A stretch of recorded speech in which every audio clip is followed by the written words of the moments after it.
Welcome, ladies, gentlemen, and enemies. My name's Henry Speedy Kill Ninja, And I'm Anna Monsieur. and we are here for the NECC Semifinals. Varsity League of Legends taking on Indiana Tech, and we are going to be headed straight into draft. So, taking a look at the draft here, Valpo going to be the red side, going to have that counter pick, and bans so far going to be 2 jungle bans against Indiana Tech, and we have 3 mid lane bans. Oh, 3 mid lane bans, 3 jungle bans. So, already going off after those higher ranked players, higher skilled players from both teams. Good to, good to see those bands here. We're gonna see the B1 Jinx pick by Indiana Tech. Jinx definitely in a strong position now, maybe a little bit weaker than I think the last time that Valpo was facing off against Indiana Tech in the previous semester. Jinx was almost a pick or ban for all teams throughout the entire half of season 14, and so seeing Jinx here is not surprising, but definitely she's not as strong as she is. We are going to see the Gwen pickup by Valpo. Yep. I will say we have scrimmed pretty much every day since our quarterfinal massive upset, 8 seed taking down the 1 seed. So we have the 8 seed here today for Valpo against the 4th or 5th, I think 4th seed Indiana Tech. Anyways, so we've been scrimming every day, and pretty much every single scrim we have had, they have had a Jinx ADC as the opponent ADC. So I think we're going to be as prepared as we'll ever be for this Jinx. And picking up that Gwen blind for Dreadful in the top lane, or I guess theoretically Super Bear in the jungle too. But yeah, clapping back with 2 high, massive scaling champs. I was gonna say I still don't fully know where Gwen is sitting at because I know that she got just like with Darius jungle a few patches ago that kind of really start to see relevance in the main meta. Interesting to see here. Oh, and we are gonna see the Nocturne pick by Indiana Tech here. Valpo would not want to see an Oriana pick here because that would Oriana Nocturne could tend to be a pretty disgusting combo. Speaking of patches, actually had a patch drop today for their scheduled Wednesday buffs and nerfs. We saw Nefiri get nerfed, Darius get nerfed in the top lane E cooldown.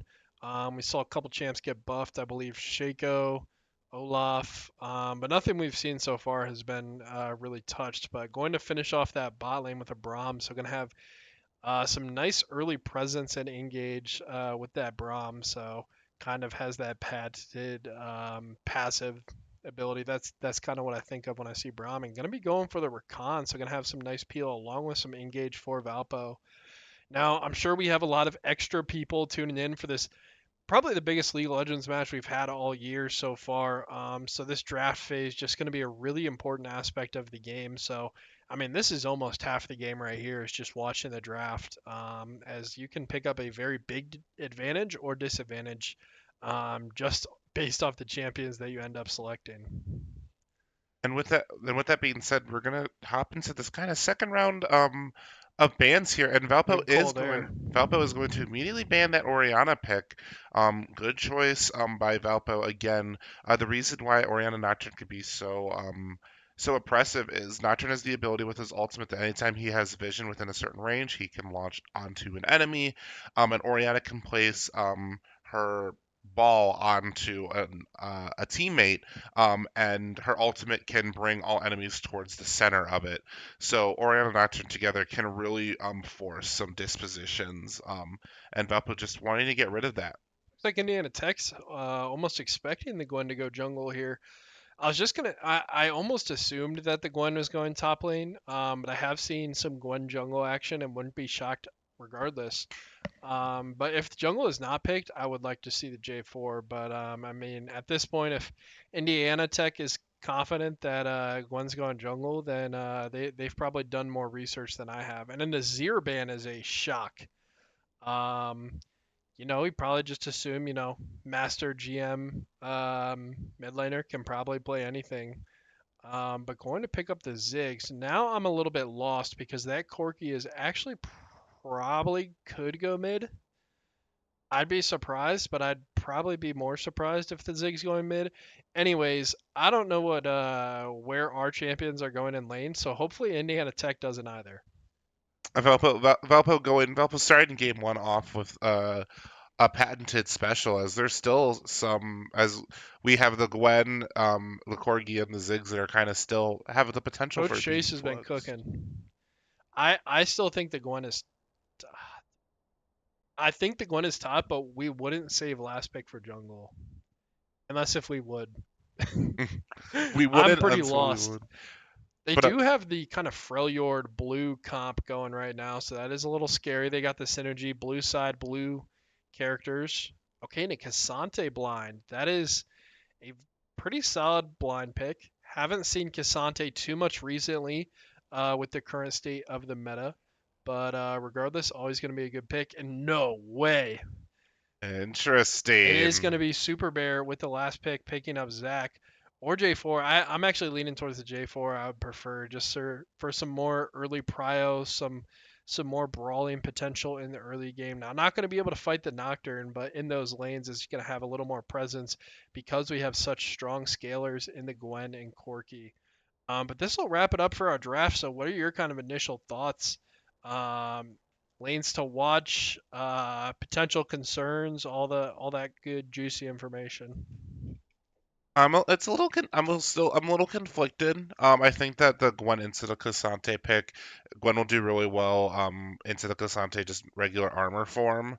Again, when Cassante goes all out, kind of stakes are off in terms of what will actually happen. It's always interesting to see the dreadful lane. Oh, you know what? That does remind me. I'll go ahead.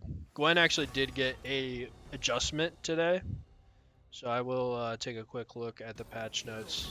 I said that would be help. Also, as it'll take a tiny bit longer than expected for us to get into this match. League is doing an April Fool's update on regular blinded draft picks, so you're gonna see it will take us a little bit longer here to get into that first game.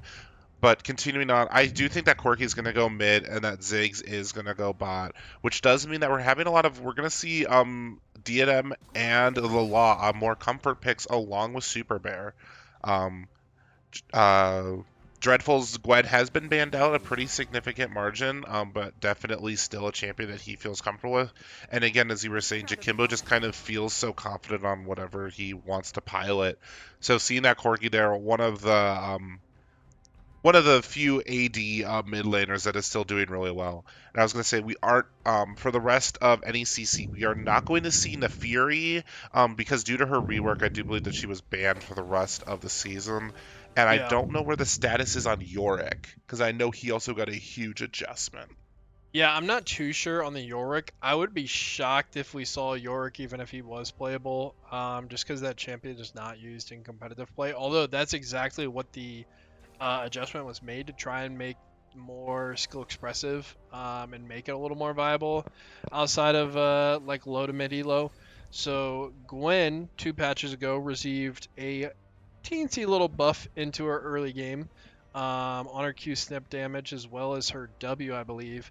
Now they reverted some of those changes back and just touched it back a little bit. So it's all these tiny adjustments, but they actually do end up making a big difference. So kind of what they said was their early game felt a little too strong, a little more than intended, and they want to ensure that they're still somewhat a scaling champion. So they toned down that Q snip ability, as well as a little bit of the resistance on that W hollowed mist. But regardless, I mean, no big changes whatsoever. But that was the only patch notes that hit today for any of these champions in the game. Lane to watch, I think. So we are going to have that Corki versus Ari in the mid lane. I think the lane to watch is the top lane. So in our quarterfinal match, we had Dreadful picking up a solo bolo in the top lane all 3 games. And it's probably going to feel kind of like an isolated matchup again with that Cassante Gwen. Probably not going to see Nocturne or J4 up in that top lane too much. So I think that's going to be a lane to watch, especially Jacob's playstyle, or Dreadful, excuse me. I always interchange their names and tags. But anyways, with his playstyle as a very aggressive player, and loves to go for trades and go for kills and all in. So that will be my lane to watch. Other notes is going to see Super Bear early on this map, how he's going to use that J4 to have an impact on this game early. But I think without further ado, going to head to a short break while we wait for the 3-minute spectator delay, and we will be right back.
and welcome to game one of Valpo versus Indiana Tech.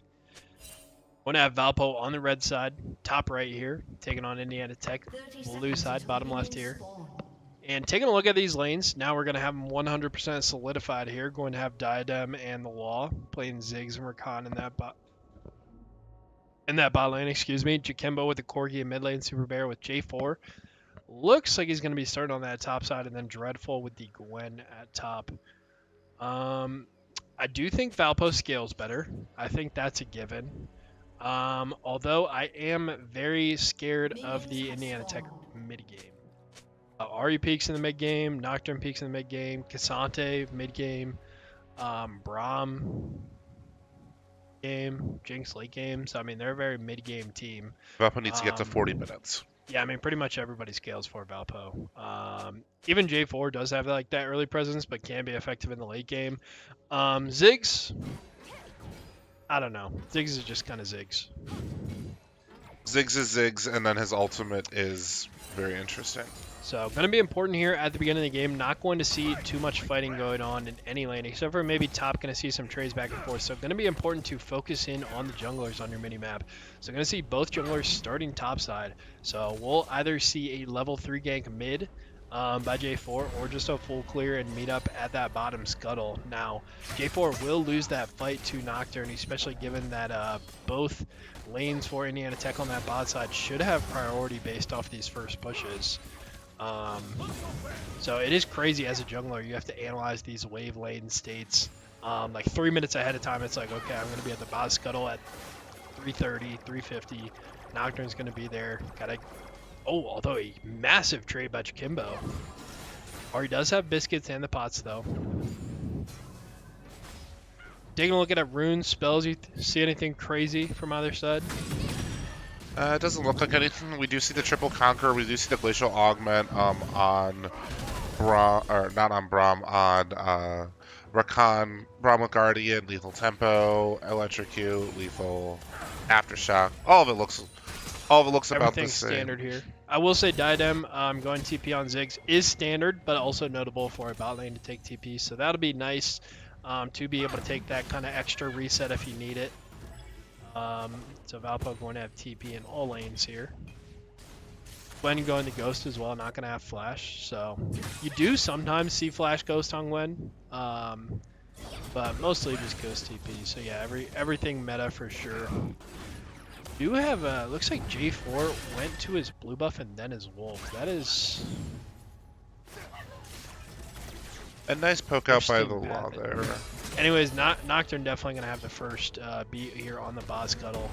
Oh, is Nocturne actually is gonna invade J4 here? But we do see a top trade heading out right now. Have Dreadful with the full stacked up Q, able to find some extra healing there, and it's gonna have it stacked up again. Sante having to use Ghost. Trade 1-for-1 with a trade 1-for-1.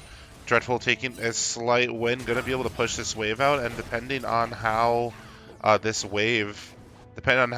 Dreadful can get this wave, this could be the start of Dreadful starting to take control over this top lane, as we have Void Grip spawning in about 2 minutes. We'll say J4 probably needs to reset here, because if they run into each other, Nocturne will have that item advantage of 2 Ruby Crystals, which is interesting. Not typically what you see on a first back for a Nocturne.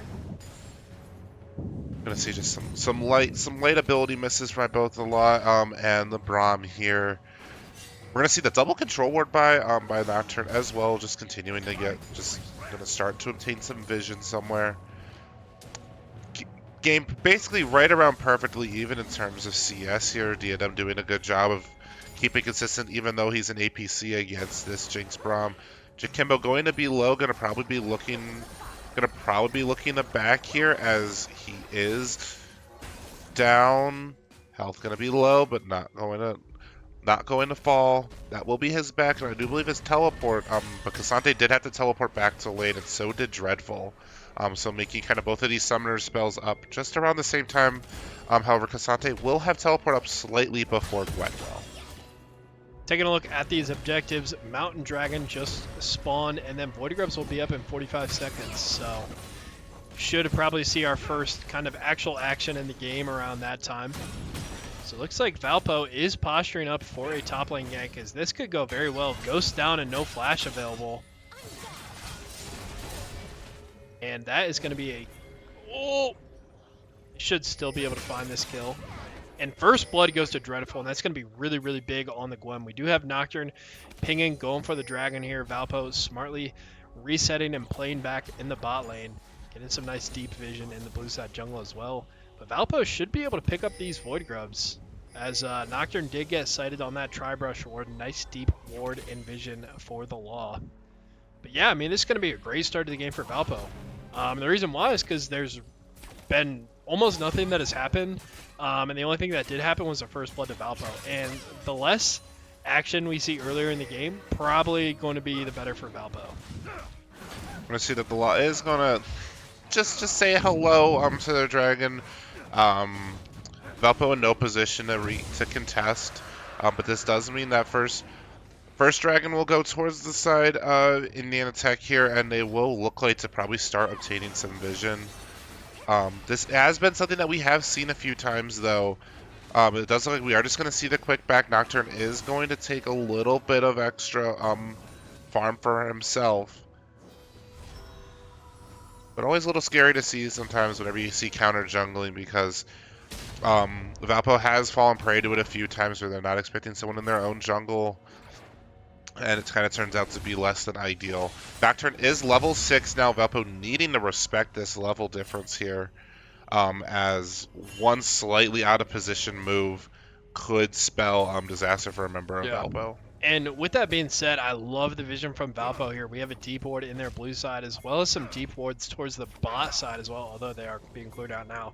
But Valpo is very aware of that fact that Nocturne, he's not going to be gank, like can gank you from very far away. So we do see bot lane taking a trade here. Rakan going to get a nice knock up, but not too much actually going to end up happening. Just let Ziggs flow up that mana flow, man. If Diadem already hasn't done that. Next objectives will be 3 minutes for Void Grubs, and a little bit of a discrepancy with the dragon going to be spawning about 40-50 seconds later there. And we do have a Chemtech dragon, so what is your prediction for the soul this game? I'd love to see Hextech. I think we're going to see Cloud, and I'd love to see Cloud.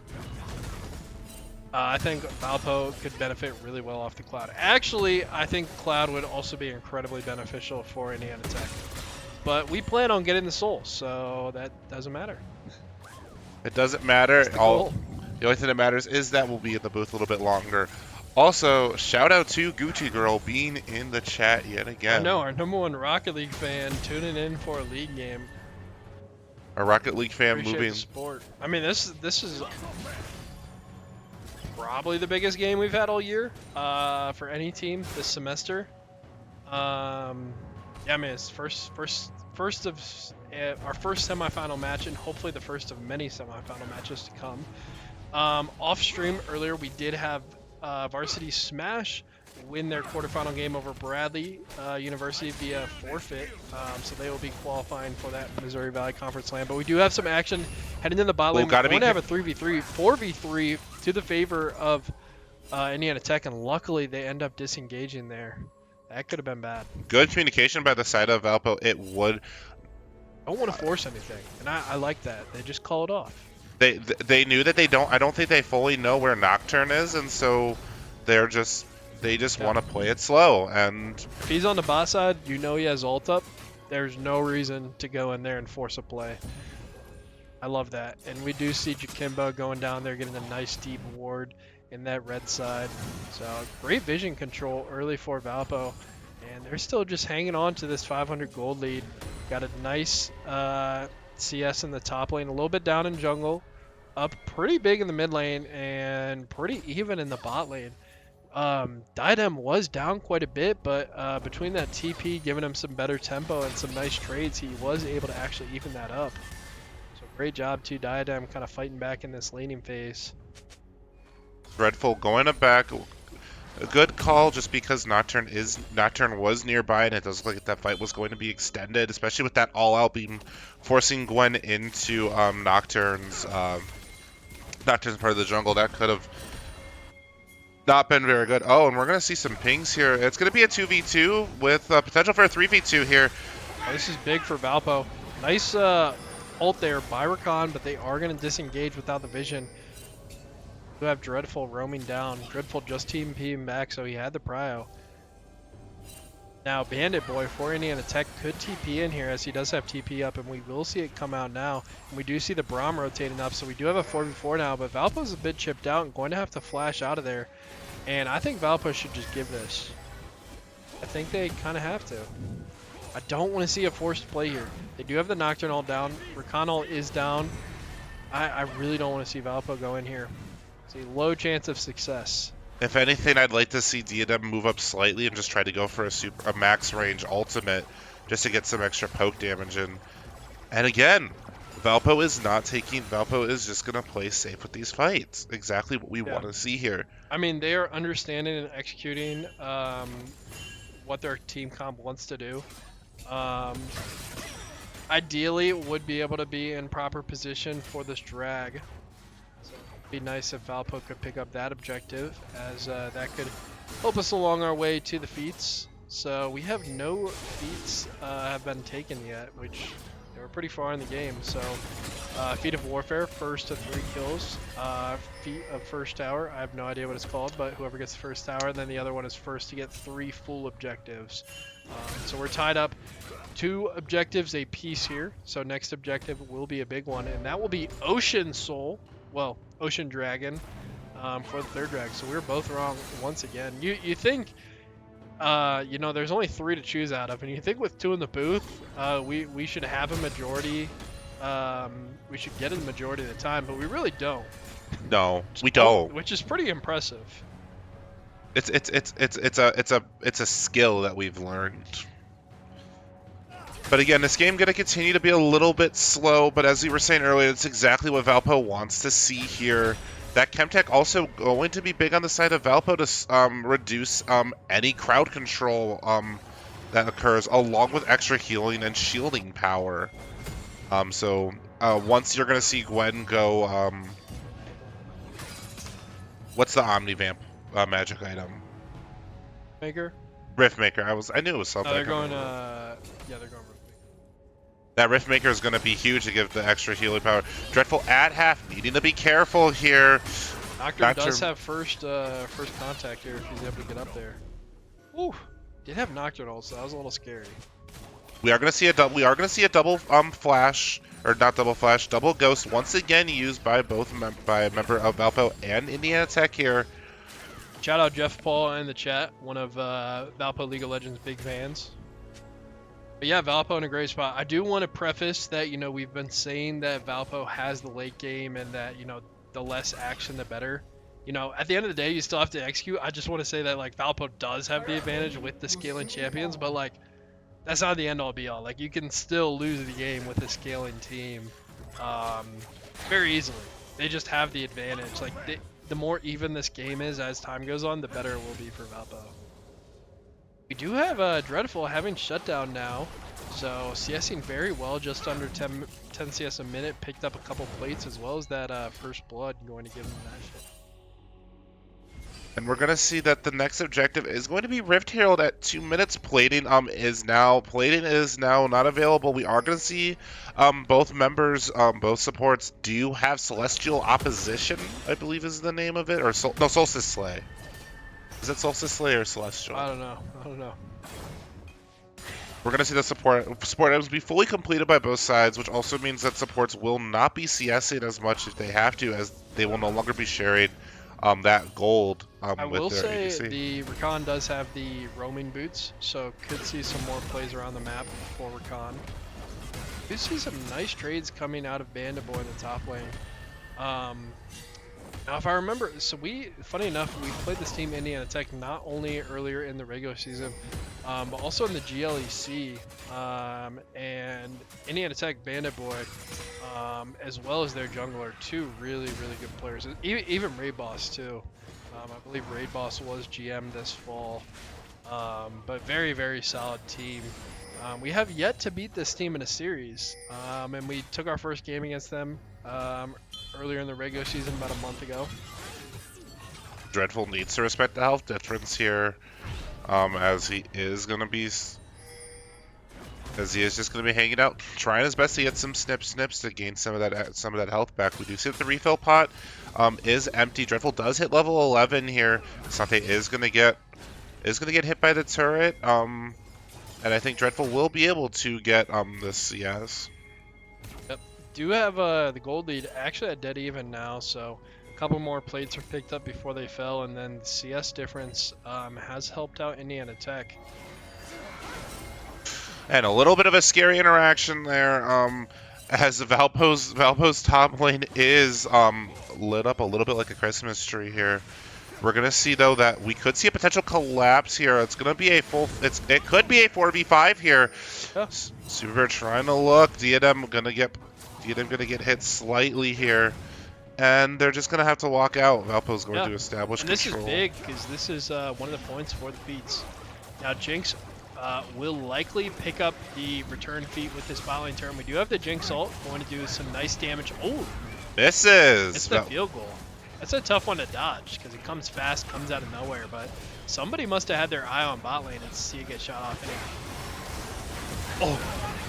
Valpo able to secure the Rift Herald. Big fight coming out. Ziggs ult over the top. We do have Gwen ult doing a lot of damage. The J4 ult also going to help out. Nocturne ult goes off well. Feats of Warfare will go over to Valpo with that. Cassante does ult, and that will be a charm. J4 just able to get out with that late turret shot coming through. Now Jinx does pick up a turret in the bot lane, but that's going to be a overall big win for Valpo. Wow. Amazing play by Valpo. Oh, Diadem needs Those to be kills are going over to the right people too. Another one over to one to Jakimbo and another one over the Dreadful. Yeah. Absolutely amazing play by Valpo there. Yeah, I mean Gwen and Corki having the gold on those two champs, that's exactly where you want it. But Valpo going to be up about just under 1,000 gold now, and I believe they got feats there, correct?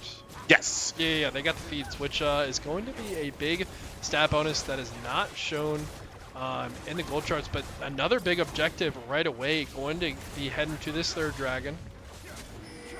You have Jinx coming in late here. Both top laners don't have TP, so it will be a 4v4 and a nice smite by J4. Super Bear able to secure that dragon. I will say the smite was very sketchy on that Rift Herald. I don't think he even had smite up. Either that or it was incredibly late, but he was able to get a nice smite there to secure it.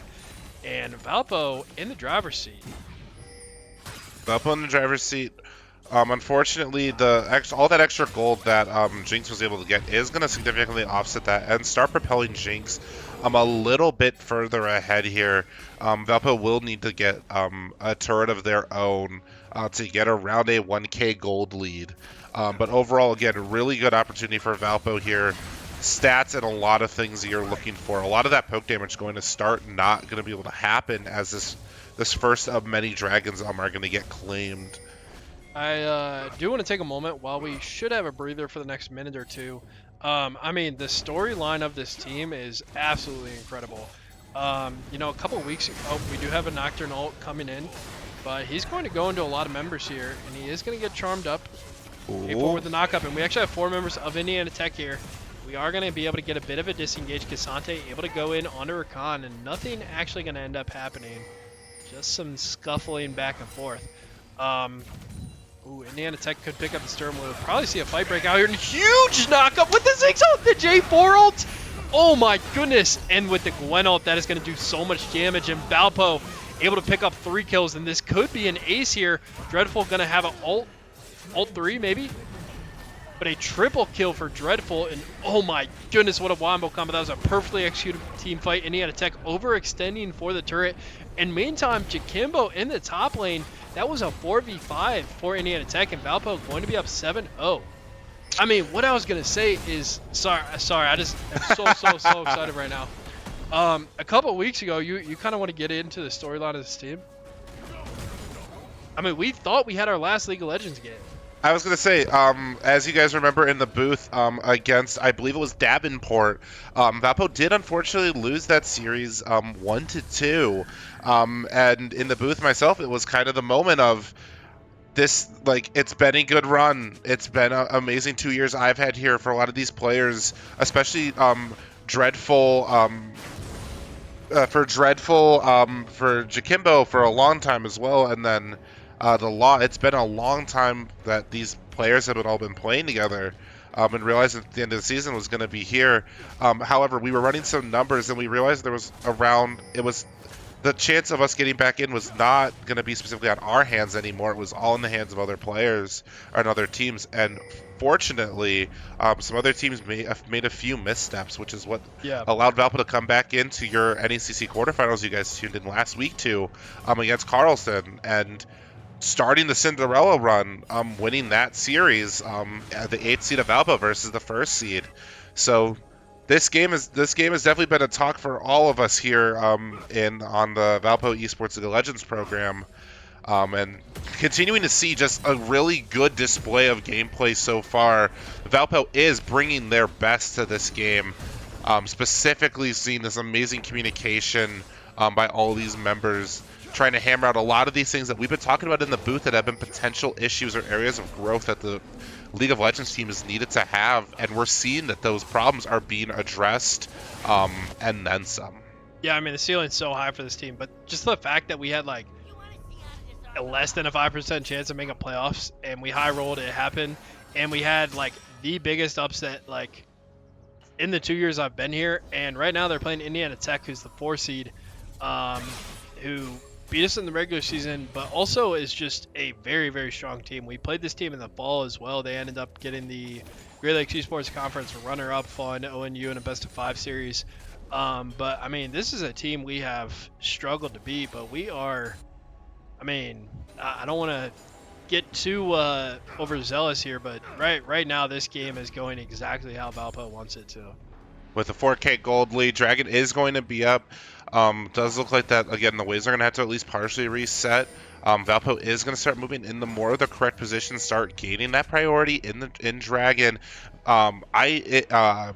Indiana Tech could technically look for a interesting reverse play Otacon for Dragon here. It is voracious, so that will mean it's extra flowers. And we are going to see some pings come out. Yep. Valpo does need to be careful here. They do have the vision there, so. And Super Bear will start up this Dragon solo, and Dreadful will be down there too. So I think it's a great spot for Valpo to be in, but they will look for the pick. They are in a 4v3 right now. Shut down on Ziggs as Jinx able to find a nice rocket, but that should be it. Okay, we do have Bandit Boy TPing in. I was scared that was a Dreadful TP for a second. But we should have finished up the Dragon right about now. And we do have Valpo. Looks like they want to contest this. Now, if I'm Valpo, I would probably just, give this, take mid-prio, take that bot turret. Okay. Kimbo does get knocked up there. Going to have to flash out. Does have W down as well. Knock up. That's going to be a shutdown for Kasate. Now we do have Gwen with the R3 going to do a lot of damage, but not able to kill anyone off. And that will be a misstep for Valpo. Again, but however... You get the Dragon, though. Do get the Dragon. That is going to be probably some significant shutdowns. One did go to the Braum, which you do want to see, but... Yeah, who ended up getting the kill on Dreadful? Kasate. Okay. Yeah, that was because Jinx got the kill on, I believe it was Diadem. Yes. Yep. Anyways, I would have liked to, after that pick happened, Valpo to just play for that mid and bot lane, just take prio there. They could have picked up that bot 2-3 turret, as well as potentially some damage on the inhib tower. Now, probably not. Probably wouldn't have taken that tower. Anyways, that fight felt a little forced, felt a little out of position, especially given that Super Rare was on the Dragon. But still have the gold lead, still have the objective advantage for sure. So I mean, not bad. They did have some room for error and a little cushion, but they have now given that cushion and away. So they do still definitely have the lead though. And we are going to see some more pings here. We are going to see that Jakimbo is going to be in the bot lane here. Super is going to get kind of get into a 1v1 with the Braum here. It's going to be a 4v5. I just realized the Otacon was never actually taken. Yeah, I didn't realize that. And that's what I was going to say makes it a lot better, is that Otacon... Yeah, they are about halfway HP now, and Indiana Tech does have all the vision control here, so it's going to be tough, and Valpo just going to pick up that tier 3 tower in the bot lane. I'm going to give Otacon here. Oh, Ooh, no. gonna get charmed. Oh, and he gets knocked up. A great ultimate by Braum. J4 just gonna ult and save his teammates there. Ooh, and that's really Oh, this is dangerous gonna be a there. Baron now too for Indiana Tech. Now Valpo is picking up their tier 2 in the bot lane, but that definitely will not be worth a Baron. And with jungler down, there's not much Valpo can do. They can try and poke out. We do have the TP from Corki coming in. Valpo going to have to look for an engage 5v4. Do have a couple members from Indiana Tech low. 4,000 health left on the Baron. Indiana Tech should be able to finish and secure this, but a nice charm and knockup for the wall. Blue team does pick up Baron for Indiana Tech. Ooh, and they have the Guardian Angel one, or The revives. yeah, they got the We're revive. gonna see the So. lot is gonna come in on the side. Gonna get absolutely melted down. Oh, and gonna get found by that final rocket there. Yeah, I mean, we're seeing this mid game. This is where Indiana Tech is making their comeback right now. And honestly, it's just the way they're positioning and having vision control on these objectives is what is giving them this advantage in the team fights. Now, we do have a dead even gold now. Indiana Tech up about 300 gold. Valpo up 2 dragons with defeats, but they did pick up the Otacon and the Baron. So on the Baron power play now for Indiana Tech. And this game has swung back, definitely momentum-wise to Indiana Tech, but just about an even game right now. Should be able to pick up this tower, no problem. Oh. Giving a reset. And Valpo is gonna see that Dragon's gonna that we're gonna see that Soul Point is going to be available in just under 70 seconds here. And so Valpo knowing that this if Valpo's able to get Soul, that's gonna stem a lot of the bleeding that's been going on this game so far. Yeah, I mean, if they can get the soul, they would have a significant advantage, but I think they are not in a position to contest this soul and probably will have to give. Just based off all the lane prio with the Baron. Indiana Tech has been able to take control of their jungle on this side. So I think it would be smart to just give, and it's going to take some time off the Baron buff. It's probably their best course of action though. Gonna be some damage because Sante is just gonna be kind of soaking up some of that damage like a sponge. And with Dreadful in the top, we do see that Dreadful and Ari are facing off against each other. Both do have the ability to teleport in, but with the tier 2 bottom turret and tier 1 mid turret being cracked open by the side of Indiana Tech, that is going to be the gold swing back towards Indiana Tech here. They're able to pick up about 2k gold on that Baron power play. Dragon will spawn and Valpo will give. So they got a lot of... They got plenty of room to give a Dragon here. Gonna be up 3-2 in Dragons now. That 4th Dragon is gonna be the big one. So none of the dragons matter really except for that last one. I mean they do, but you get all the good stuff. Though. You get all the good stuff at the last one. You have Jakimbo at 3 items now, as well as Dreadful at 3 items. So that's kind of where you're looking for those power spikes in those champions. It's also interesting that none of the members of Valpo do have full tier 3 boots completed. So I've been seeing this a lot more. It's better to get your completed items and hit your spikes before you get your tier 3 boots. Now, if you're able to get them, that's great, but that's something very common that we've been seeing recently, especially since they kind of toned down those feats buffs. Is that they're good, but it's almost similar to like a Zephyr, where like when you can, okay, it's better than a Zephyr, but when you can pick them up, great. But we do have a pick here. Oh, and he's able to buffer that flag and drag this time off of that Braum knockup. We saw that same interaction was what got Super Bear picked earlier, but he's able to time it better with that EQ and actually get out this time.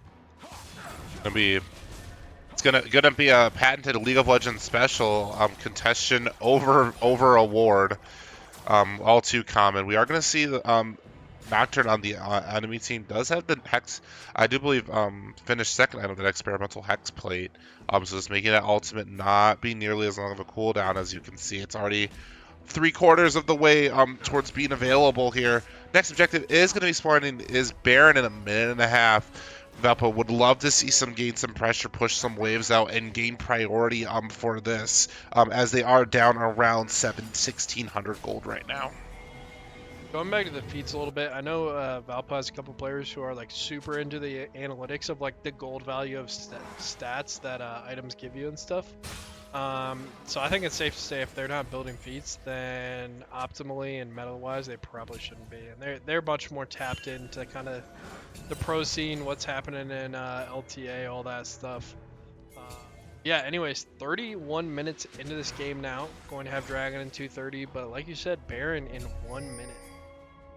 This could be another potential. This has the opportunity to be a big momentum, change for either side here. Gonna see that D&M is gonna be, I believe, close to 3 items. Might have to sell his Doran's ring, in order for that to happen. But taking backs now is not ideal, as Baron is up in less than a minute, which does mean that Valpo will be trading the positioning.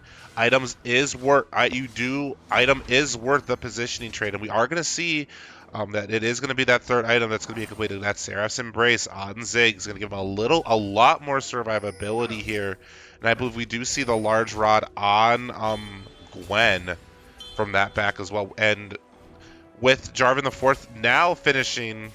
Probably only had enough gold for tier 3 boots.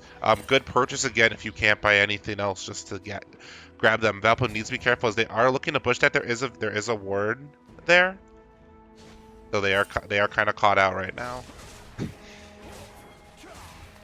Yeah, no need to walk up if they know where they're at, but this Baron will get started up now. You have Gwen a little bit late. Maybe they're looking to use the TP on flank. Valpo looking for that perfect engage, and they'll need it this time. NECC starting to peel off. Only person that lost health was Braum, being at around 3/4 instead of full. Just waiting for a member of Indiana Tech to overextend here. Jakimbo needs to be careful. We're gonna see. Yeah, they're going in on him now. Does use Flash and W and able to get out of there, and a fight won't actually happen here. Did have Nocturne ult used there as well as Braum ult. Corki did use Flash, but no ults used for the side of Valpo. Oh, and another Flash. They really want Jakimbo here. And with that, Ari has no Flash. Oh, and they're going to gets the Braum. Catch the Braum. Oh, Zig's ultimate. Big knockup by the Law. Jakimbo going to pick up one on Braum. Jakimbo going to pick up another, and that's why they want Jakimbo so bad. That Corki doing so much damage now. That's going to be a huge team fight for Valpo. And they played that so patiently and so well. They baited out all these flashes, all these ultimates, and the Law and Super Bear were able to find the engage they needed. Super Bear was able to get in, but the Law was able to get that 3-man knockup charm. And they're going to pick up the tier 1 turret, and this could be the game. I don't want to get too much in it, but it could be. We're going to see that Braum has about 10 seconds left. Valpo needs to just choose a commitment if they're taking the tower or if they're ending the game. They're going to be going at Jakimbo. Ultimate is going to go down. Valpo either needs to focus on this tower or on ending one or the other. You're not going to get both here. Minions, that's the issue. You're going to be down to Nexus. Dodging that. D&M is going to fall. That is going to be at least an objective for the side of Indiana Tech. So but the big issue there was there was Baron and Soul up. That's the big issue. If Valpo just backed off there, they could have closed out the game with the Soul, with the Baron. But, you know, they have a lot of damage on Gwen and Corki to be able to take down those turrets as well as the Ziggs. I think that's what the plan was there. But unfortunate. And this is why sometimes you see Valpo or other teams play these like super slow, elongated games where they like probably could end, but you know they want to make sure that they're able to seal the deal, because now you have an issue like this where Indiana Tech has the gold lead, and Valpo's now on the back foot, even though they were almost about to end the game there. This does mean though that Indiana Tech's base is kind of a little bit in shambles, but unfortunately it's not from a side lane, so you don't kind of have that forced pressure. Valpo is going to be late to respond. They do have a ward in there. I feel like a a backdoor would be incredibly risky. But we could see a double TP. Oh, actually a triple TP. That could be the play. 3 TPs. Valpo does look like they just I'd want to love to see a triple TP. It doesn't look like that's what we're going to get. We're just going to Okay. give up the dragon. Valpo going to go for that tier 2 again. Look for cross map plays. Would also love, it does look like Super is going to grab this, grab enhanced scuttle and probably going to look to grab this back half. Ooh, Valpo does have a 5v4 here. Cassante does not have teleport up. But Valpo does have to respond soon if they want to make sure that Cassante doesn't start doing damage towards their inhibitor turret. Appreciate the bits, Jeff Paul. Always appreciate your support, but really exciting game here. I mean, this is coming down to the wire. I got the Rig Commanders on and have both headphones, so I have no idea if the game's still happening, because we are on the delay here in the booth, so I'm curious. You know, usually I keep an earphone off and you hear you can kind of tell yelling one way or the other. But yeah, I'm completely locked in. You know, game could end in the next minute or two, or it could be another 5-10 minutes.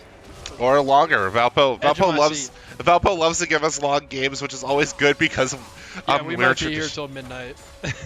Okay, I don't think we're going to be here that long, but again, the game is nearing 40 minutes. We are been live for around an hour, and this is only game 1 of this series here. It's going to be the potential of a 4v5. Valpo needing the looking for a pick. Gonna Gwen in the side lane. Looks like they are going for this pick on the Gwen. Nocturne does have blue ward. They are just gonna back off here. Little bush trap here. Oh, and they are gonna get the Nocturne on. This is gonna be a 4v5 initially. Gwen will not have the TP quite yet. You have the Law going down early, 5v3 now. J4 finding the ultimate. But, I mean, with the numbers advantage, Indiana Tech just able to wipe and win that team fight. The Law and Super are going to fall. We are going to see both their ultimates being used, but nothing else was used. No wave, luckily, so going to buy some time for these respawns, but 40 seconds left on Super Bear. Also, something to point out is that a lot of summoner spells were used in that fight. Forky, our main wave clear, is top lane right now. I thought he was potentially flirting with a backdoor. Ari is going to back, so that is going to be nice. So Indiana Tech is not going to be able to end the game here. So I was scared that was the scary thing that could happen. So I'm betting this game will come down to that soul in 2 minutes. We do have Nocturne using ult for the disengagement to avoid some of that poke. Oh, man, oh, man. Do have our 4th item completions coming out for Valpo. Valpo continuing to keep us on the edge of our seat. That is the inhibitor that is respawned for the side of Indiana Tech here. Dreadful needs to be careful here as Nocturne ult is going to be up in around half the time. I mean, Indiana Tech is just playing this little bush thing. They did not reset here, and the Law is probably going to walk up. Maybe not. He's going to spot out this trinket board. He's got to be very careful. Okay, they do spot him out. And it does look like that Valpo is going to just take this bottom tier 2, give it, again, a little bit of extra gold, evening up that gold lead slightly. But yeah, no, definitely edge of the seat, nail biting first game here, but to be expected from the NECC semifinals. Yeah, I do love that Valpo is not face checking bushes at this point in the game, because I definitely would. And one bad face check is all that it takes, especially when you have Ziggs though. You just have Ziggs throw Q or throw an E in. And it does look like that we are going to be posturing for this soul point here. So it's going to be up slightly before Tech does Baron. have better positioning at the moment. We have all ultimates available from both sides. All summoners available for both sides for the most part. Couple down for the side of Indiana Tech, but pretty much going to be even heading into this one. Lots of pings heading out here. Here it goes. This is for the game right here. Do have Jinx split off in the bot side, just playing incredibly safe. We will have a Bramall, gonna find the Law and Dreadful. One's gonna engage off that. Dreadful Hopefully gonna. the Law stays alive. That will be big for Indiana Tech, as the Law is Valpo's main form of engage. Well, I guess you have Super Bear too, but Valpo taking mid brow, and I love this by Valpo. But this Dragon is going to go down quick. Valpo needs to make a decision. They end up deciding to go for the drag. Super Bear looking for the steal, not able to find it. Soul goes over to Indiana Tech, but the team fight going the way of Valpo so far. A nice Gwen ult. J4 gets the knock up on 2. Gwen finds a shutdown on Braum. Art trades one back on the wall. The Gwen, Corki picking up another onto the top lane. Kimbo going to flash for that one. And able to find the shutdown on Ari, and they need to end the game now. That's the only option here, is they need to end the game. It's a 2v4. If they play this one out with Ocean Soul, that is not going to be good. I don't want to see Valpo go for Baron. I want to see him go mid lane, group up. We have Ziggs backing, but he has the TP. TP comes in. The turrets could respawn here. That is scary. That is a new change we saw this season. When those Nexus turrets are taken down, they will respawn after a little while. And it looks like they are back up now, but they're not targetable yet. Maybe. No, it doesn't look like that. It doesn't look like that they're up. How does that work? They shouldn't be up yet because they might have been exposed. I don't fully know. Like you don't see the health bars on top of them? I didn't see. I don't see. They're not on the mini map. Yeah, but like the Nexus didn't have the health bar either. Anyways, gonna be going for this Baron. Nocturne does have ultimate. Could look for a steal here if he so chooses. Did use that blue trinket to get some vision. Jakimbo can find some poke there. You have Cassante TPing in. It looks like Indiana Tech is looking for a potential fight here. Super Bear is able to get out, and they are going to take the Baron and leave. So, big issue here. Indiana Tech has the Ocean Soul. That Ocean Soul has so much value. And Valpo is just a little late rotating back to that Dragon, and that's really what caused it. They were able to win that team fight, though, with Ari on that reset. Oh, man. Valpo 43 minutes. Valpo keeping this game close the whole way. With the start of these backs, if Valpo could catch an individual... Oh! That could have been big. Catching Braum there is absolutely huge, but Valpo... Here's the thing. Baron beats Ocean Soul in terms of the advantage it gives, doesn't it? Yeah. It's temporary. I don't know, but we do have Nocturne ulted in. Going to see a big team fight here. And Nocturne gets down early, and that's going to be huge. And a huge Rakan knock-up. Oh my goodness, and the Ziggs ult over the top, and this is going to be a big fight for Valpo. Super Bear able to find the ult onto Bandit Boy, and we're down, have 3 members down for Indiana Tech, and this should be the game. Okay, that's got to be a visual bug, right? It has to be. Super minions are pushing. You see what here. I'm talking about, though? That's got to be a visual bug.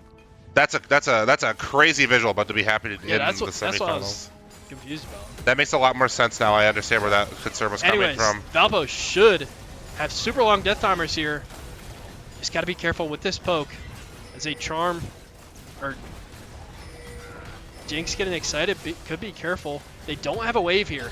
They do have the Baron buff. They need to wait this out for the next wave. You have Bandit Boy dropping low, but all members of Valpo are super low, and Jinx Someone does needs not have ult available. Someone needs a body block for Jakimbo. No, you're right. It's not there. I can't believe we didn't end the game there. Just great wave clear. I mean, even with the Baron too. But it is going to be more. That's going to be more gold. But that is without seeing the health on the towers. It makes it hard to tell too. Yeah, this is Elder Dragon up in 2 minutes and 16 seconds. Gonna be a huge momentum, and probably going to be whoever takes Elder wins the game. That 30% true health execute. Yeah, we've said this about the last several objectives and team fights, so starting to lose our credibility. But this one, for real, if not before then. As we are starting to approach full build for a few members. The Law not finding what he wanted in the Charm and the Bramall. This is going to be really scary for Valpo. Going to have Cassante going with the Nocturnal, and this is a bad look in the team fight. Dreadful finding the R3, not going to be able to do much. Super Bear will be caught out with that. Does get the J4 ult just to save the teammates there. Valpo going to need to have the same incredible wave clear that Indiana Tech has somehow pulled out. The only scary thing is they have that Ocean Soul. Now, I will say the wave is all the way back in their base, so they shouldn't be able to end off this. That's it crazy. looks Yeah, they're not going to be able to end. they're maybe going to get tier All the 2, waves are shoved out. which good on Valpo again. That's what you need Yeah, to I mean, do. they're probably going to get inhib with Super Bear being down here for another 30 seconds still. This is these death timers are brutal. Yeah, I mean, I can't believe the game hasn't ended yet. One way or the other, like, this game should be over. We're seeing 75k on each. Multiple members of Valpo are going to have completed. Yeah, we're gonna start seeing these boots be upgraded pretty soon here. Those extra stats will start being helpful. We are going to see the inhibitor is going to be. Oh, it's going to respawn soon. Cassante is going to be topside dealing with that. Yeah, I do think. Oh, the law is full build right now because he's got that extra pink ward item. You never see that item unless if like the game is 45 plus minutes. Because it's a really good item, but it's like super. Cassante's ending. Valpo yeah. Valpo needs to make a choice here. Yeah, they just need to back. Oh wait, no. They can take this, right? Yeah, they can take this. Oh, Cassante does have TP. Okay, so they will actually probably fight for this Elder. Okay, Cassante is TPing back. Elder is super low. Will Nocturne have time to get in here? Elder goes to Valpo, and that's going to be so big. Bo goes down. Jakimbo able to find up the kill on the Nocturne. And we do have the Law getting stunned up, and Valpo just needs to be able to get on them. And a huge ult from Super Bear, and Ping going to go down here. Bandit Boy going to be low, stuck in the J4 ult, and he's going to go down as well. But we do have a TP back in the base. Okay, Raid Boss did TP back there. Great recognition by Valpo. Now Jakimbo just can't get charmed here. Does get charmed. But that should be the kill, right? Not quite. Okay. All he needs to do is stay alive. He should go back to base right now. Just base. We have. We not just end? This is the craziest game of League, like, I think we've ever streamed. So back and forth, and this is, man. And this is only game 1? This is insane. Okay, are we looking for the pick on the Ahri? No, okay, we're going for Baron. Oh yeah. Baron is gonna be so strong. This late in the game, 3rd Baron of the game. Nocturne is Nocturne. Ahri still stayed in the lane for the next 5 seconds. We're gonna see the teleport come down. Ahri is just gonna back, I think, realizing that she's not gonna be able to do anything here. Oh, Jinx ult, gotta be careful. Okay, it comes in way early. So how long does can we click on player? I believe it's 90. I believe 90 seconds is Elder. It's about 2/3 over. Okay. We need to push right now with Elder and Baron and end the game. This is what we're doing. Now. Like, this is what we're doing. Do it right now. So ult's up for everybody except for the Jinx, which doesn't really matter. Summoners on the line for we have the wave this time. Game comes down to this. For real this time. Poke going back and forth. Going quite low yet. Gotta be cognizant of that Ocean Soul. They just have the cannon minion, and that wave clear is going to be enough to get them through one wave, and this Elder is going to fall soon. Just got about 10 seconds left on the Elder. Valpo hoping that Indiana Tech is Bo dropping really low. Okay, don't want to overlook for that. Got to watch out for the charm. Kimbo dropping a little low. Scared? Yeah, you don't really want to engage under both of those turrets. Oh, and that Jinx ult going to do a lot of damage. Nocturne going to come in. Potentially does have the ult. And Valpo just going to back off with the Baron here. Do have that wave pushing in top. This is a crazy game. The longest League of Legends game I've seen in years. I've been playing League for, what, like 11, 12 years now? Games don't go this long, like in this kind of era of League of Legends. Truly a nail-biting game here, with Elder Dragon up in 3 minutes and Baron up in 4 minutes and 20 seconds. This does mean that Valpo does have around 80 seconds left of this Baron power play here. And this game is not ending. Both sides just going to continue to continue to work away at each other. But with such good wave clear by both sides, it doesn't matter. Whoever has been having Baron, it's just not going to matter. Yeah, I mean, what do you need? An ace? You need an ace. We have another Elder coming up in 2:30. That's gonna be the next big objective. There's no way we're waiting for the next Elder. I mean, that's the only thing that I think is gonna like change the game. Pretty much everybody's full build. I think both junglers are a little shy of full build, and that's just from having to, they've been grouped for like 20 minutes, so they just haven't really picked up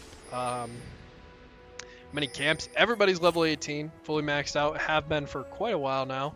Oh, and we're gonna see some pings here. Not Ooh, good look for a pick. They don't want to commit to it, with having that Nocturne able to show up at any time. And Braum and Cassante were off the map too. Again, Valpo knows that Valpo is ahead in terms of gold, but at this point, gold is starting to mean less and less as each member. They're ahead in terms of like that gold value on the champion. Like I said, these scaling champions, that kind of means is at this point in the game when both characters have the same amount of gold, and like gold spent on items. Oh, but could see a big pick, but Raid Boss going to have to use ultimate to get out there. But they just get more value off the same amount of gold essentially later in the game. Those look like their stats scale exponentially. Oh, and Gwen nearly getting stopped by that back, but gonna be able to. Oh, we're gonna see that. And we do have Nocturne engaging off of that reset. We saw the reset there. We are nearsighted, but we do have a Super Barrel. Super Bear going to drop really low and going to get knocked down. We do have Gwen TPing late onto the E. Got to be careful. Does go immune. And, we're going to have Jungler down for Elder. That's going to be the big issue here. Valpo's going to need to be able to find this Nocturne out of position. 1v5. Or going to have to hopefully pincer this Nocturne in a way that's going to make... Oh! Ahri does miss the charm. Jakimbo needs to respect the space here. Ahri coming in from the side. Jakimbo needs to be careful. Oh, does flash the charm there. We'll have this wave here all ready to go for Indiana Tech, and we do have the R3 doing a lot. Oh, that was the R3. Oh my goodness, Rakan finding the nice engage. Sig's doing some damage. We're 4 for 4 now. And we have Jakimbo firing away on the Corki, doing a lot of damage. Oh, gotta be careful of this Jinx. Jinx already ulted. They're gonna back up and go for Elder here. But we do see the two members of Team Valpo have backs or have teleport, and there are wards that they can teleport to. It is true. Elder is going to be rapidly taken though. And without the smite, Valpo's just gonna give here. We do have 5 members available now. Ahri isn't gonna get that Elder. Are going to have Baron in less than a minute. Indiana Tech going to reset. Indiana Tech is going to look to force a fight at all costs and try and end this game. This game being a true marathon and testing both teams' endurances with a 53-minute game currently. Yeah, we're going to need, the issue is we're going to need a 5-10 minute break after this game to just collect ourselves too. And we do have Valpo. Little sneaky bush strat here. Hopefully Indiana Tech goes for the face check. They're not going to get spotted out with that far sight. This is what Valpo's looking for here. Oh. Is Indiana Tech going to face check it? And they are going to do so. They are going to be able to get on the Jinx and find the knockup. That's going to be big. And they're fighting against the Elder. And the R2 goes off. We do have the wall going down. Dreadful is golden. Dreadful will go down. And the charm will pick up Super Bear, and this will be the game for Indiana Tech. But actually this time, with the Ocean Soul going to be able to heal up. And these death timers are 75 seconds now. It is very long, very brutal death timers. Jakimbo is gonna pick up that kill on Bo, but not too little, too late, unfortunately. Yeah, they have the visual. The other visual bug. Too. And with a just 55 minute. With just over a 55-minute game, Valpo is going to fall. The first match of this best of 3 series versus Indiana Tech. But we are going to take a quick break here, and then when we come back, we're going to quickly analyze this game and then get ready for the second game. So don't go anywhere. We'll be back in a few minutes with some more League of Legends NECC semifinal action.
And we are back with game two of Valpo versus Indiana Tech League of Legends Division 3 NECC semifinals here, and going to be heading into draft. So we are running clock hour 35 minutes into this series, and we have just started draft for game two. Interesting bands coming out. So Valpo will decide to take red side here, and we have the Gwen being the first band. So I mean, Gwen was monster, or Dreadful on the Gwen was a absolute monster in game one. So love to see that band coming out. And I will say, went out, talked to the team, gave them kind of my 2 cents on the game, being that I have been a league player for a while, and they are actually much more composed and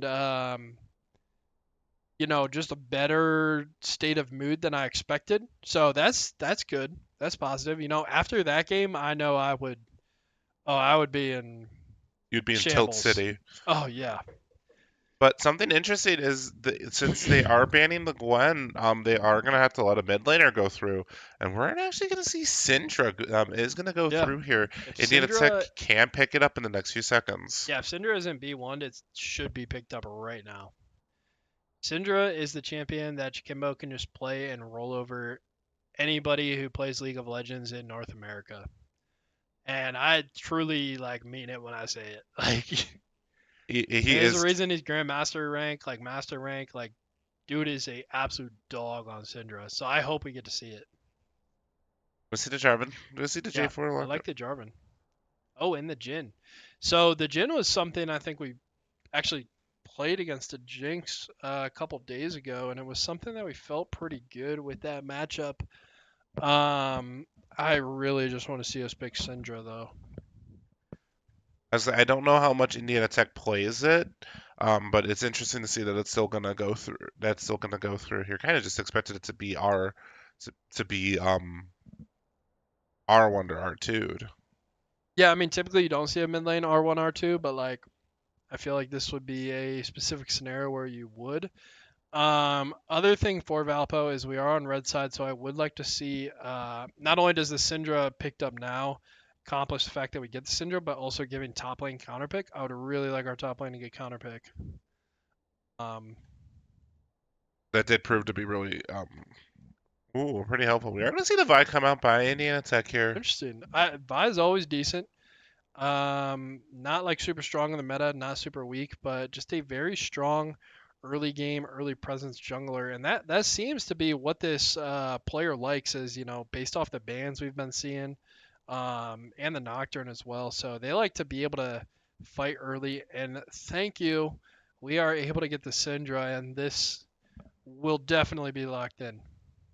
I would have not been happy if we didn't make Syndra. We see something like really, really out there, like we see Jakimbo Zed. No. I mean, even the Corki did pretty well. He has quite a large champ pool. Um, One thing to note, though, I mean, is back against the wall. The Indiana Tech is on match point here, so this could be the last game of the season for Valpo, which means the Law is a senior, Jakimbo is a grad student, and Dreadful. Dreadful is a senior. Vector is also a senior.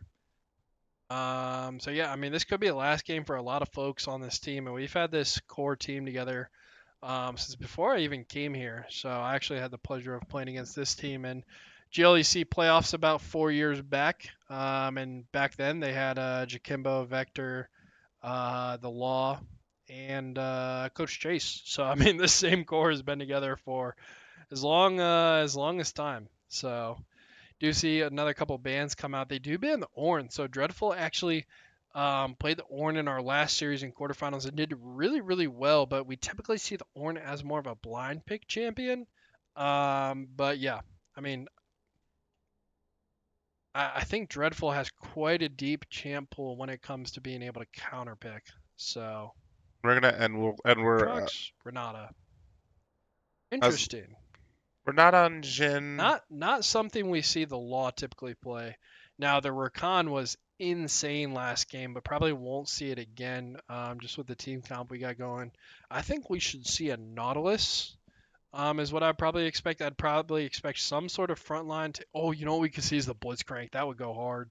The Oh, Bard, he's gonna chime in. Jar to bot lane.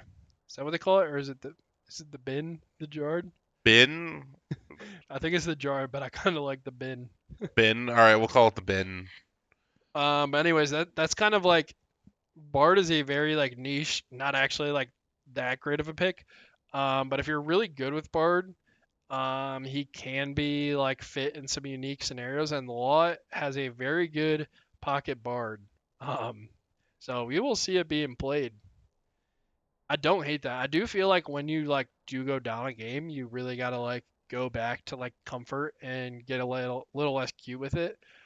They will pick up the Gragas top. As far as counters, I mean, I'm trying to think what's good right now in the top lane. Probably won't see a Darius. Could we see the Pengu Garen? No, we won't see that. Maybe an Aatrox. Oh, and the Annie.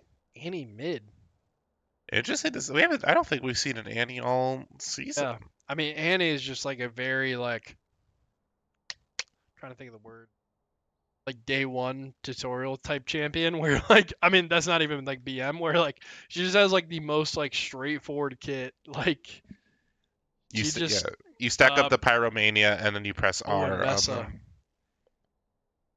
But I was gonna say if Syndra stays out of Annie's alt range, which I do believe Syndra has the range advantage on that, Yeah. Annie should just never be able to touch Syndra.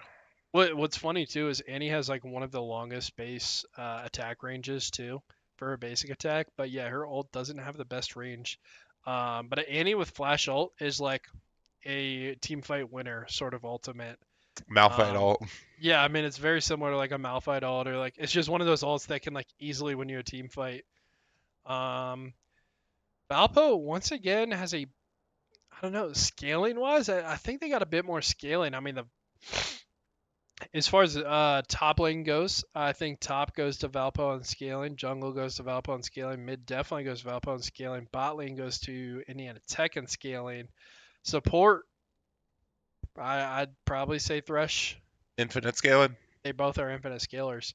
But anyways, that'll do it for our draft for game two. But before we head into a break, do want to give a shout out to Valpo Day, 525,000 seconds away and some change. But alumni, family, friends, all supporters of Valpo Esports, mark your calendars for April 9th as we are going to celebrate Valpo Day. But we're going to send you to a quick ad before our break.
And welcome back to Game 2 of Valpo vs Indiana Tech.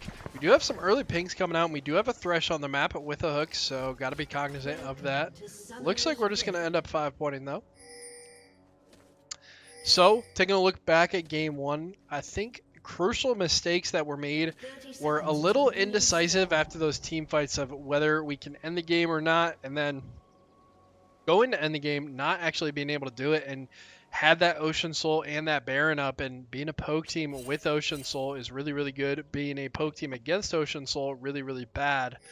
And that's really kind of where game one fell apart, was in that moment when we had a chance to end the game. It looked like we were going to and just weren't able to do it.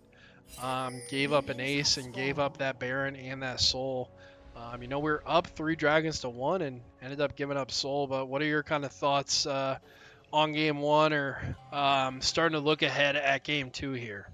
A little bit of mixture of both. Definitely looking ahead to game 2 here, and looking forward to what will eventually be what will be the third game in this best of 3 series. Yep. But yes, definitely a little bit of indecisiveness, and then I think just also maybe that, like, while we were able to get 2 or 3 members of Indiana Tech, we were never actually, like, we were never able, like, to get the Jinx or to get someone who had like all the The wave Jinx clear. played like so incredibly far back in team fights. And that's really kind of what saved them. It's probably what lost them some of those team fights. But the fact that she was still alive after the team fight was over. Ooh, but some nice trades by Dreadful. Get that grass proc, and Dreadful is such a good laner. I mean, I haven't seen him lose a lane, and even then, it's always when there's jungler influence on the lane. Yeah, he's always able to be extremely oppressive, and which is why we usually like to take a look at the mid lane. Because even if he like loses the original like 1v1, he almost always is able to get right back into it. But taking a look at these jungler pathings, do have a opposite pathing this time. Super Bear going to be pathing bot, while Indiana Tech going to be pathing towards that top side. I think they picked up on that aggressiveness from Dreadful and are deciding to look for a potential gank in that top lane. Hopefully this wave will bounce back and Dreadful won't be overplaying it, though. Like, it looks like it will slightly. The Bandit Boy is holding on to this wave pretty well. That first push can be big, but now it's shoving back. And just again some light words being spoken, nothing more, nothing less. Again, something to also point out is Ambessa is an energy champion, while Gragas is a mana one. Always something to point out. The Law going to be taking a decent bit of damage here, but DNM actually going to respond with some damage of his own, and actually turning that into a slightly positive trade from the side of Valpo. You have both junglers getting their full clear, picking up Scuttle. Could see a look mid here, as we do see Super Bear is actually wrapping around and going to be heading to the bot lane. As well as Indiana Tech also going to be wrapping around that objective pit. And both junglers just going to end up recalling in the top rush. Nice dodge by Dreadful, and he should be able to get out here with a flash. Unfortunately, we'll have to give up flash, though. Would have been a little too close for comfort without it otherwise, I think, also because of Gragas's stun into the VIQ. Gotta be a little careful here. Okay, back does go off. Cool, and that's going to be some good damage from Jakimbo. To be expected. We are going to see that Zeedham and the Law are going to bring this up to being just around even here. As I believe that they are going to look to probably push this wave before backing for their own in preparation for this first dragon here. Speaking of which, this first dragon is Infernal. So what dragon do you think we're going to get this time, Henry? I think we're going to get another Ocean Soul. Although we usually wait until we get after the first dragon skill, so we get a little better odds. That's fair. We need all the help we can get when it comes to guessing dragons. Yeah. I'm going to guess Ocean Soul, though. Do have Super Bear up here. I think Dreadful's just trying to bait out Gragas, trying to go all in. Super Bear's starting to waste some times, though. It does have some camps up. Yeah, he just needs to back off and cut his losses. Oh, Will actually going now in the E flash, and Dreadful unfortunately just baiting a little too hard. Hopefully we'll get a shield, and that Q should do it, and that'll be first blood to Bandit Boy. Able to find that solo kill, and unfortunately Dreadful was trying to bait the Gragas in to engage with Super Bear right there, but was just got himself a little bit too low there, and with that E flash is going to close it out. Unfortunate to see good tempo idea from the side of Valpo. Just unable to fully execute that idea. Yeah, and the issue here is the jungle tempo is quite behind for Valpo, as Bo from Indiana Tech was able to get their second full clear in with these objectives spawning. So going to have not going to have a level advantage, but is going to have that sapling jungle item advantage. And with 20 being the next motion for big for the smite difference, it does look like that it's not going to end up directly affecting anything. Ooh, DNM gonna get that. Ooh, and Jakimbo gonna again start getting those splinter stacks. We're gonna trade objectives here. And Law's gonna clear vision. Again, the 3 Void Grubs. 3 Void Grubs to the side of Indiana Tech. Definitely not ideal, but not the worst. Ooh, and good bit of damage, but the anti-shield is going to prevent Jakimbo from trying to look for a little bit more damage there. But I would say one more good full round of combo, and Annie could fall here. Dreadful not going to be able to clear this. Has to just take this damage and can't look for much else. Would be interested to see how this ult is going to function for the side of Valpo here. Sidra needing to be careful here as Thresh is right there. You have J4 in their enemy red buff, so you could look for a flag and drag over.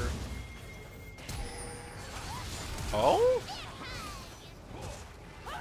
We are going to have a 3v3 now. Valpo does have 2 members low. That Vi ult is going to do a lot, and Jakimbo just going to live, but the Jinx is now there. Oh, and that barrier going to save the Jinx, and that will be feats of warfare over to Indiana Tech, as they're able to have a 1.5k gold lead now. Not fully ideal if you're a Valpo fan. Again, Annie and Jinx both extremely low.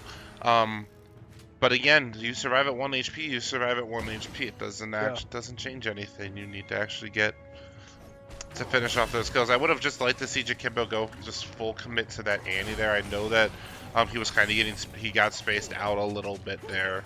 Yeah, I think in a perfect world, Valpo's not even there in the first place. Dreadful is trying to get the ult out.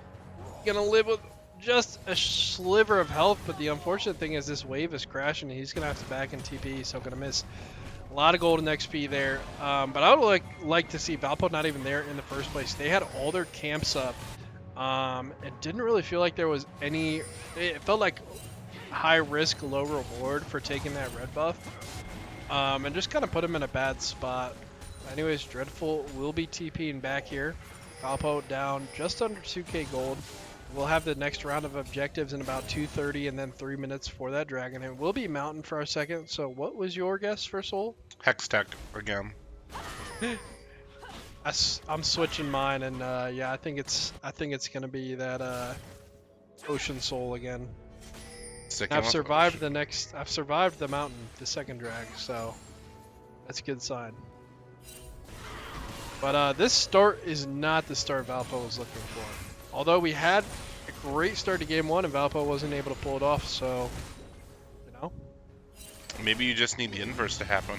Oh, and that stud is going to find the Jinx. Oh, and Jace is going to get caught there. No flash. Lantern, not available. And Jinx able to find a kill there. Wow. Felt like that was a sure thing there for Valpo, but great play by Ping, able to turn that one around, and Jinx without any sums is able to live. And we do have Raid Boss sitting in the bush here waiting for the rotate back from Jakimbo. Will be able to find that ult there. Ooh, and falls in Vi ult range and will get picked up there. So Valpo pretty far behind here in the early game, down about 2.5k gold. Valpo needs to shake it off, realize that early game is not going the way that they wanted to, but The game's not over until the Nexus falls, as we learned last game, and so Valpo just needs to continue to focus on what's working for them. We are going to see we're going to see the symbiotic souls being picked up by the law here again, looking for a lot of roams. Oh, and Oh, that could have been bad. Jinx attempting to keep Jin in the lane, but not going to be able to. Yeah, that would have been brutal for their tempo in the bot lane.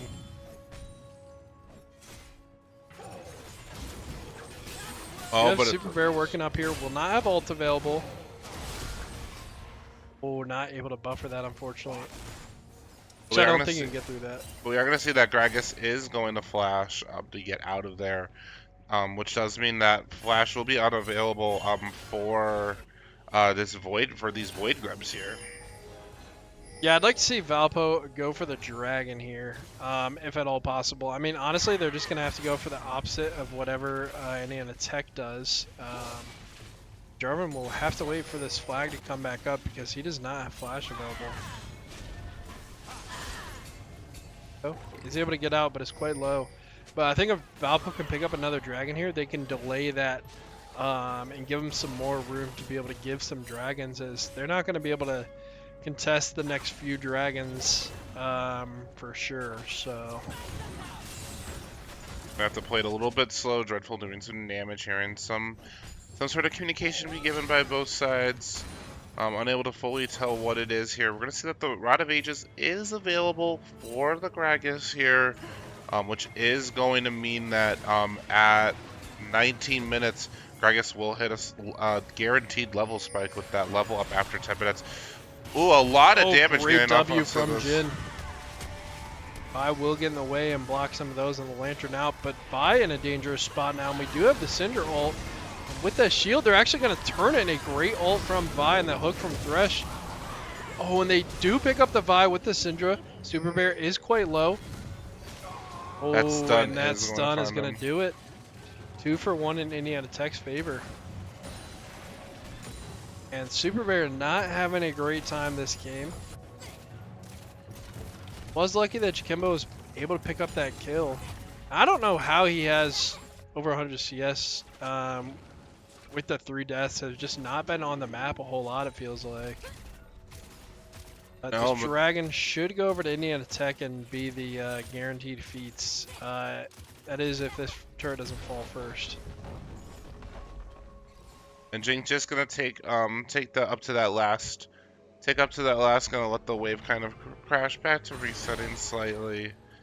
But yeah, Valpo needing to just calm down a little bit, I think. Yeah, it's looking grim. Some of the realizations, or just realizing that the first game didn't go how they wanted to, is making them make some desperate plays when they don't have to. As you were saying earlier, even starting with that red, in their red, there was kind of no reason for them to, and ever since then, it's kind of just been a little bit of a spiral for Valpo. But yeah. Yeah, they've been really close on a lot of these plays too, and it's just those little tiny mistakes, those tiny interactions that really add up over the course of a game. But 14 minutes in this one, so plates will fall now. So that bot lane turret for Valpo will be quite susceptible. But NECC has not quite committed on this dragon, but they are able to find a pick as Diadem does face check that bush. And they will be able to pick up the dragon now. NECC now going to be up 4k gold. And pick up the second dragon here. And that will be the feats. What do we need to see for Valpo to get back in this game? A little while ago, I would have said kind of just slow the game down. Yeah, they need to slow the game now, but they really kind of need to look for these picks. Now they need to find this pick now, and this could turn into an overextension very easily. So Valpo actually does have the numbers advantage, and these are the exact plays that Valpo needs to look for. They're going to be up 4v2. We'll see if some wards get thrown down on that lantern. Oh, they did. So they weren't able to pick up a lantern. Jakimbo does get hooked, has to flash out. IT bow is low, and a nice kill, unfortunately, does go over to the law. But those objective bounties are going to fall, so Valpo was able to shorten the gold lead just a bit there and pick up a much-needed shutdown on the Jinx.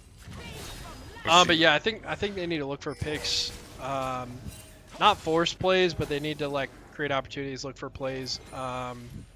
Ultimately, I do think they have a stronger later game though. The Jinx is very scary, and even though like Annie isn't like a scaling champ, just the threat of the ult or the flash ult in team fights is enough to scare me for sure.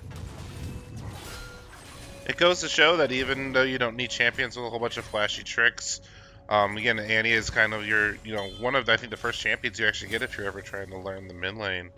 And seeing it get here played in the NECC semifinals just goes to show that any champion can play at a competitive level. Obviously, there are preferred versions. We're going to see that the Flash does go out from Thresh.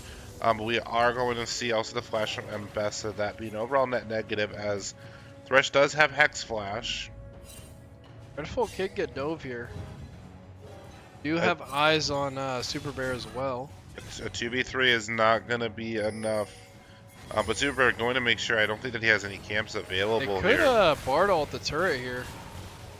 I think that's what they're looking for. Super Bear does get caught out. Fortunately, this jungle is not really his territory anymore. Is able to live though. That's big. That is not big. Super frustrating. I know Super Bear is probably not too thrilled about that Jinx ult. Alright, Valpo down just under 3.5k gold. We're going to take a quick look at how that gold distribution is being spread out here. We're going to see the top lane is down around 1k. Jungle only down around 500. Jakimbo, even with those 3 deaths, going to be up around 600 because of those extra kills. Diadem is going to be down around 1600. The majority of that gold loss, and a good ult by Gragas into his barrel, doing a little bit of extra damage to Dreadful. And support going to be down around 350 gold here, as I believe all members now have at least their first item completely built. Yeah, I don't know how Jakimbo's up gold right now. Just some plates CSing. Well, oh, maybe the shutdowns. So he had the Jinx shutdown. It's Jakimbo doing Jakimbo things. Yeah, Jakimbo just finds a way to make a lead out of thin air. We're going to see that IT is going to start putting their way around towards Rift Herald here. Valpo either needing to fully choose if they're gonna contest, or if they're gonna look to push out bottom and try to break open that mid tier one, because that would be a good bit of map opening if Valpo's able to do that, or if Valpo's able to do that. You have Dragon up in a minute here. Rift is up now. I don't think we said it, but it's Chemtech Soul. We were both wrong again. Oh wait, why did I say Hextech? Hextech was the first dragon. Was the second dragon up, or first? Yeah, it was the first. Yeah, I don't know. I didn't even catch it. So I somehow guessed one that was already there. All right, Valpo fans, your ineligible guess. Yeah, ineligible guess. Yeah, we'll have another chance in Game 3, hopefully. Not only do we need Valpo to win this game, because we want them to win this game, but also so we get another chance to guess the soul. Oh, and it is 19 minutes, just as a prediction that the caster booth actually had that was correct, that we're going to see that level lead on the Roa is going to be active now. That's not a prediction. It happens 10 minutes every single time. I mean, if the game ends before 19 minutes, then it's wrong, because it never happened. I will say I've seen more games than before 19 minutes than I have seen 55-minute games. Like, significantly more, which is crazy. Anyways, Indiana Tech is starting to try and take over some of these jungle quadrants, as they are really going to want to pick up that next dragon. Valpo will pick up this rift. And this is what you need to do when you're behind, is play cross map. You're not able to contest the dragon, but you're able to get what gold you can. Hopefully they're going to be able to crack a tower with this Rift Herald as well, as we'll see if they're able to do that at some point. Ooh. Dang, this Jinx has got like aimbot or something. Jeez. The cross map ults are going very well. It's Jinx being a rocket bombardier over here. Valpo does Yeah, need to be careful. mid bar W too is crazy. Or E portal, mid portal. Well, this Portal. turret is essentially non-existent, so this should be dreadful. Oh, great ult. Great attempt. You want to hang on to your flash here. Actually, it doesn't even have flash. We will have 5 top for Indiana Tech, so they're looking to pick up some turrets here. They do have 6 Void Grubs. Correct me if I'm wrong. They have 6. We could see a Bard ult, though. Trying to prevent this, And the Jin ult will be nice, able to do some damage from some range. And not going to lose anything else. Oh, is Otacon up? Icon is up, but they are not in the position to take. Too early. Too low. Alright. The great thing is this lead hasn't extended much in the past 5 to 10 minutes. That's good. I'm a little monotone. This is still winnable. Yeah, this is still winnable. So what are we talking about here in the booth? Valpo fighting till it's over. A game of League of Legends can go anyway, especially when we see a lot. Champion that is one of those best examples. Can be that Syndra. She's able to catch Annie, or catch Jinx out. You can't do anything. Yeah, we do have Kimbo and Syndra. That does give me some hope.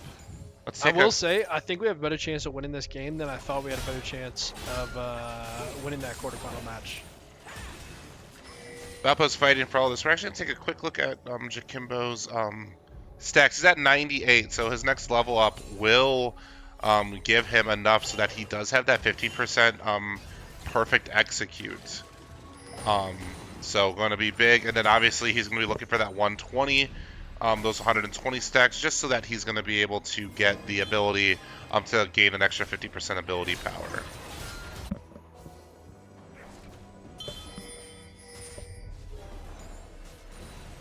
Seeing a lot of pings, and the map is a lot of green. For those of you who normally tune in, I am a proponent of grabbing flowers. And I can tell that at least some of those are flowers. Okay. You don't have five green pings in quadrant. We do have Indiana Tech starting off the Otacon though, and Valpo are in no position to contest. Not sure if they know or not, but yeah, it looks like they know, and they're trying to capitalize on a pick on Bandit Boy. Do we have Bard ult? We do have Bard ult available. We'll see if we decide to let it rip. Bandit Boy is able to get out, and the Otacon has been claimed. Man, they picked up those flowers quick. Do they have the revive one? That's the revive one. Okay. Always hard to tell. I forget the names. It's like Ravenous and Voracious, but I never remember which one is for what. Oh, Syndra gonna do good damage. So feels like that not a lot of damage being done in response, but I guess you do see the Swifties on Syndra instead of the Magic Pet boots. And you also see Annie and Vi with no boots, just the standard boots. So we'll probably see those picked up eventually. I think boots are really good. I'm surprised we're taking so long here. Greg is gonna contest over Krugs here, and with Dragon being up in 50 seconds, this would give them the option to have Soul Point if they are able to get it, versus Valpo being able to take this and getting a little bit of that tenacity and heal for themselves. Yeah, I'm willing to bet we'll probably see a shorter game just based off of the way these dragons are going right now. Because the reason we saw the game go that long... Oh, we do have Valpo looking for a pick. Able to find the stun on Gragas. We have Jakimbo Syndra ult here. But we see the Law use the ult here. Is going to get the portal over. Oh! And it does look like... Oh, I was like... It looked like that they were waiting long enough for that withdraw. But now there's going to be 4 members that are going to be responding bot side, and that's going to be a lot of turret damage. Valpo needing to play this safe, as they are going to... You got to kill, but at kind of what cost here? Either I'm going to get chased down by the Annie Jinx, going to miss that rocket. Ooh, potential for a lot of damage to come out by the No J4 Oh, that ult here, withdraw. but nice pick. Oh, and Jinx is not going to find that kill. That's actually going to be pretty big. Withdraw's going to be big. We're going to see that Oh. Annie's going to flash, but Annie has no mana here. If we could have picked up that Annie... Okay, with Super Bear stopping that recall, they're looking to do the dragon right now. Also, Annie is going to get caught here, and Yeah, that's those her standard false boots. life, and her false life is not gonna her false life's gonna expire. Yeah, and I think Valpo is going to try and go for the dragon here, and it will have the bounty on it. We do have Gragas pushing top lane. Do have Dreadful responding with teleport available. Do also have Diadem heading up to the top lane. Item is gonna hit his second item, which is gonna be big.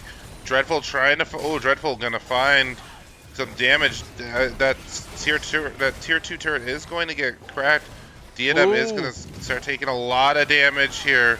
Syndra going to be enough, and Mbessa is going to get that shutdown, which is going to be big. IT is going to be taking Chemtech here again. Themselves looking for those cross map plays, but bringing that gold lead or kind of continuing to keep trading that gold deficit around the same, but Valpo getting injected with a lot of gold, which is needed for them. Ooh, and catching. Oh, and that locket plus lantern gonna be enough to not let that Jinx fall. That would have been pretty big Valpo for gonna the start the Valpo. Baron though. Gonna try and sneak it. Looks like Indiana Tech is on the case though. They figure this one out pretty quick, and Valpo in a bad spot now. The lot is gonna get picked out here and gonna go down. Raid Boss able to pick up that call. Super Bear finds a nice engage, but is too low. And we do have Diadem taking aggro from the Baron. That's gonna be 3 members down for Valpo. A nice flash hook, gonna find Jakimbo. Does go golden here, gonna buy some time for the team. See, trying to find the kill on Jinx. Jinx does have a flash. I feel like this Jinx should have died so many times, but just doesn't every single time. And we do have Gragas looking to end the game here, as he does have quite a big wave. Dreadful is able to get the back off, but we have an open Nexus now, and he is able to find the ult. Doesn't do a whole lot of damage. We do have Bard up now. We'll see if he has his ult available. He does. See if he's able to get that ult off. We do have Super Bear respawning, and the Nexus is now just a sliver of health. The nice thing is we will eventually have those Nexus turrets respawning, but... And this Nexus is going to be healing slightly, but yeah, if Dreadful was stopped in that back, it would have been game over. Yeah, for sure. Do have a soul for Indiana Tech in 3 minutes. So if Valpo can kind of survive this open base, that will definitely be the next objective. And trying to look on the minimap if we see any wards up there. No wards, okay, we don't. And one of the members of Team Valpo wanted to ensure that that was the case by putting a control ward near that Nexus. Yep. Baron is also up now, so that will probably be it's the next thing that Indiana Tech is starting to look for here. Valpo down 6k gold.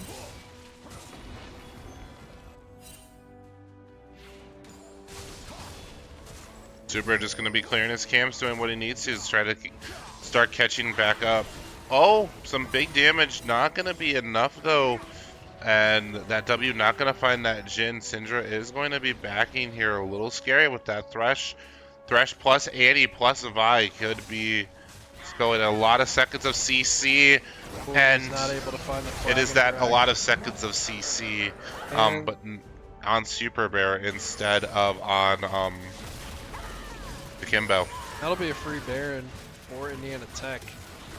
With this Baron, they're going to be looking to close out the game. If they're not able to do so, though, should have plenty of priority for this Chemtech Soul. Kimbo is getting walked down by this Gragas. Does go golden. Will he have the Bard ult? The CC chain going to be big. Their flash going to go. Oh, Flash on the Gragas. a lot of damage. We do have the open Nexus here, and Vi is already going to be on it. Okay, we're saving the Bard ult. Actually glad he saved it and has it now. And this will be very scary. Valpo can't afford any more hits to the Nexus, and that will be the game. Kind of anticlimactic there, but Indiana Tech able to take the series 2-0 and will advance to the NECC finals. And that will be our season for the Varsity League of Legends team. What an incredible run. I mean, heartbreaking loss today, but I mean, this team wasn't even expected to make playoffs and have performed quite well in the playoffs. So hats off to them, and congratulations to the seniors on a great way to finish the season. But man, I mean, you're a senior league player. I mean, do you have anything to say? I mean, no, that first game was truly everything that Valpo was giving it. Again, a 55-minute game, one of the longest games that I've ever had the pleasure of casting and being a part of. Actually, maybe secondarily only to the game that I had against Lords. That one also being one where it should have ended a lot sooner. Um, but no, it's been an absolute pleasure getting to cast with you here today. This is going to be the end of the potential for Valpo League of Legends to walk away with a trophy. But for those of you who are still interested in all the other games that we have here at Valpo Esports, we're going to have two coming up tomorrow. We're going to have we have Rocket League earlier in the evening, and then we'll be closing it out with, I believe, Overwatch later this evening. So. This is the last time you'll get to see me casting for the League of Legends team. But I'm Adam once here, and joining me, who got to join me with this incredible stream was. Henry Speedy Kill Ninja, and we'll see you guys next time. Catch you later, Beacons.